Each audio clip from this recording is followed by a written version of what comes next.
Mr. Speaker. On June 18, 2015, I asked the Premier about her government's professed commitment to implementing the United Nations Declaration on the Rights of Indigenous Peoples and the recommendations of the Truth and Reconciliation Commission report. Both of these initiatives, by their very nature, involve coordination of many provincial ministries, and the Premier agreed that this poses serious challenges. But way back then, she assured this House that her government would move forward on both of these in the next few months. To the Premier, now that it's been almost a year, can you please tell us what the strategy is exactly for implementing both of these pivotal sets of recommendations? Thank you, Mr. Speaker, and thank you very much to the member for the question.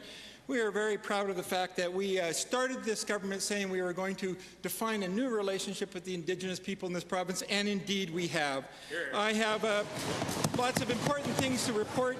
We adopted the United Nations Declaration on the Rights of Indigenous People, and we asked all of the treaty organizations, all the Métis organizations, the Women's Institute, all to contribute to a discussion, first by starting with an internal review and then by bringing all that together. That has arrived, and we have put that into a full package which is now distributed back. Thank you, Honourable Minister. First supplemental. Given that the Premier directed her ministers to start coordinating a cross-ministerial plan to implement UNDRIP, and in a letter she told her ministers to have the results of this comprehensive strategy ready for implementation by February 1st. And given that we've all seen so far it's been photo ops and agreements for future agreements, to the Premier, in the past few months you've changed the timeline 8 times regarding balancing the budget. You're not going to do the same thing with UNDRIP and TRC, are you? Or in other words, what's your government's newest timeline for implementing these crucial recommendations? Honourable Minister. Thank you, Mr. Speaker, and thank you to the member for the question. I love the question because it betrays the fact that they clearly don't understand the process of consultation with Indigenous communities.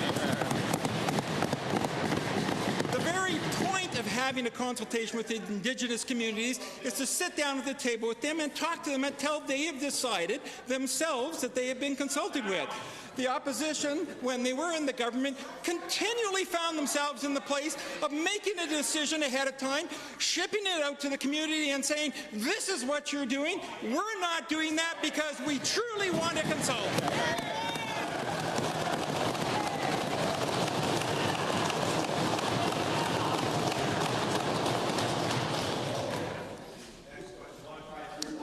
Second supplement.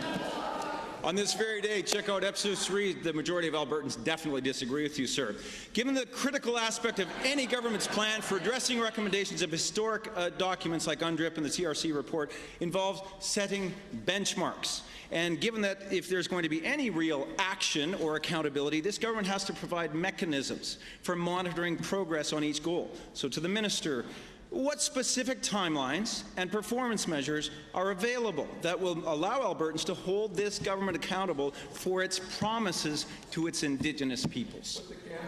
Honourable Minister. Thank you very much for the question.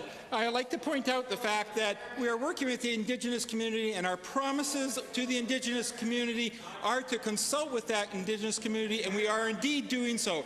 I am very proud of the fact that the Minister of Education and I signed the Kataskanau Agreement earlier this year. I'm very proud of the fact that we have involved every Indigenous community in the UNDRIP program. I'm very proud of the fact that we have a consultation agreement with the settlement Métis, which that government never did. I'm also proud of the fact that we have consultation agreements going on with the non-settlement Métis. We have a number of approaches.